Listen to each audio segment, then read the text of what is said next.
T20 world cup final को लेकर बड़ी अपडेट आ रही है। Bharat south Africa final match पर बारिश के बादल मंडरा रहे हैं। तो बारबाडोर में आपको बता दें किस तरह से देखिए आज मैच खेला जाएगा और फाइनल मुकाबले से पहले अब बारिश का यहां पर खतरा मंडराता हुआ T20 वर्ल्ड कप पर इस वक्त की बड़ी जानकारी आपको बता रहे हैं। दोनों ही टीमें मैच ना हारते हुए देखिए किस तरह से फाइनल में गई है। आज बड़ा मुकाबला है दक्षिण अफ्रीका वर्सेस इंडिया का।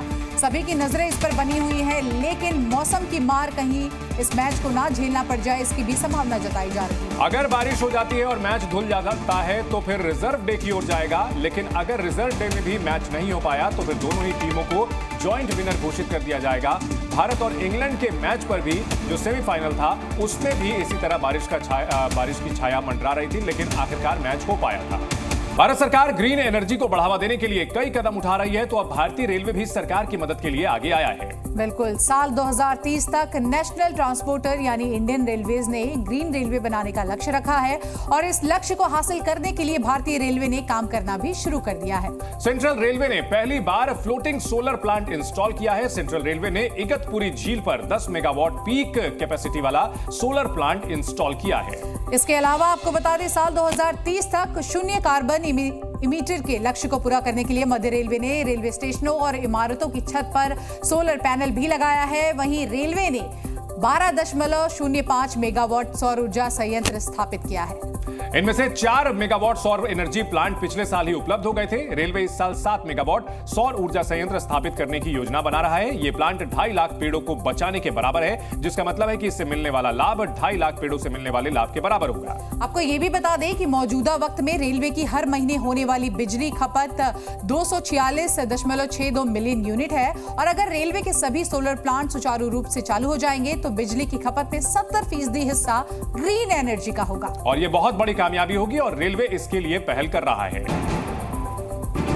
महाराष्ट्र के उप मुख्यमंत्री अजित पवार ने राज्य का 2024-25 का बजट पेश किया। इस बजट में महिलाओं, युवाओं और किसान समेत कई वर्गों के लिए लोक लुभावन योजनाओं की घोषणा की गई है। बजट में महिलाओं को हर महीने 1500 रुपए देने का ऐलान किया गया है। यह भत्ता 21 से 60 साल की उम्र की महिलाओं को मिलेगा। इस स्कीम का नाम मुख्यमंत्री माझी लाडकी बहन रखा गया है, जो 1 जुलाई से लागू होगी। महाराष्ट्र की राजधानी मुंबई में पेट्रोल और डीजल की कीमतों में कटौती की गई है। महाराष्ट्र के वित्त मंत्री अजित पवार ने बजट पेश करते हुए इसका बड़ा ऐलान किया है। ये कटौती पूरे महाराष्ट्र के लिए ही नहीं बल्कि सिर्फ मुंबई के लिए लागू होगी।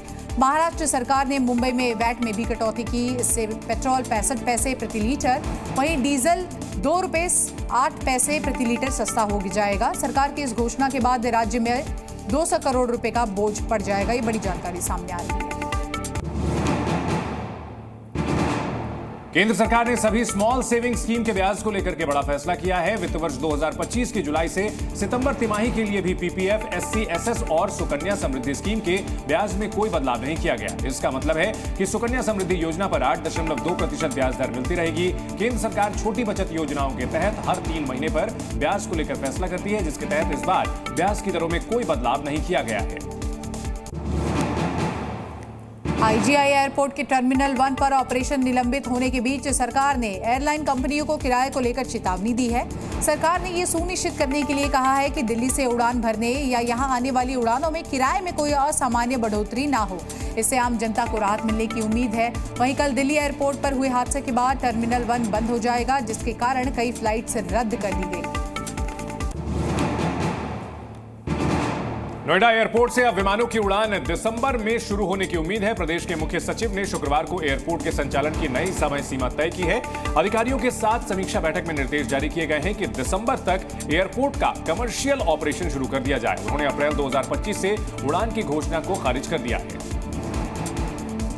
और आइए खबरों में आगे बढ़ते हैं। अगर आप भी एंड्रॉइड फोन इस्तेमाल करते हैं और आपके फोन में डिजिटल बैंकिंग की सुविधा है तो आपके लिए ये खबर बेहद जरूरी है। मेडुसा बैंकिंग ट्रोजन यानी कि मालवेयर एक बार फिर से वापस आ गया है। साल 2020 में इसकी पहचान हुई थी और 4 साल बाद इसने फिर से वापसी की है। तो मेडुसा का अपग्रेडेड वर्जन अब सामने आ गया है, जो कि और भी ज्यादा खतरनाक बताया जा रहा है। वहीं नए वर्जन को लेकर यह कहा जा रहा है कि ये पहले के मुकाबले ज्यादा ताकतवर है और ज्यादा से ज्यादा यूजर्स को ये अपना निशाना बना रहा है। तो आपको बता दें कि मेडुसा दरअसल एक तरह का टूल होता है जिसका इस्तेमाल हैकर्स फोन को हैक करने के लिए करते हैं। साइबर सिक्योरिटी फर्म क्लिफी के मुताबिक मेडुसा फिलहाल कनाडा, फ्रांस, इटली, तुर्की, ब्रिटेन और अमेरिका में एक्टिव है। वहीं मेडुसा प्राथमिक तौर पर एंड्रॉइड डिवाइस को अपना निशाना बनाता है और इतना ही नहीं, बैंकिंग ट्रोजन या फिर बैंकिंग मालवेयर की तरह ये खुद को फोन में छिपा लेता है और बैंक अकाउंट से संबंधित जानकारी भी इकट्ठा करता है। ये बड़ी बात सामने आ रही है। मेडुसा एंड्रॉइड डिवाइस में पहुंचने के बाद हैकर्स को पूरा कंट्रोल देता है। ये यूजर्स की जासूसी भी करता है और सिर्फ बैंकिंग एप्स पर ही अटैक करता है। तो आपको बता दें, मेडुसा को लोगों के फोन में एसएमएस लिंक के जरिए पहुंचाया जा रहा है। वहीं इस रिपोर्ट में यह भी कहा गया है कि मेडुसा गूगल प्ले स्टोर पर मौजूद नहीं है। ऐसे में प्ले स्टोर के जरिए ये किसी फोन में नहीं पहुंच सकता, तो ऐसे में एंड्रॉइड के जो यूजर्स हैं उन्हें सावधान रहने की जरूरत है। जी न्यूज़।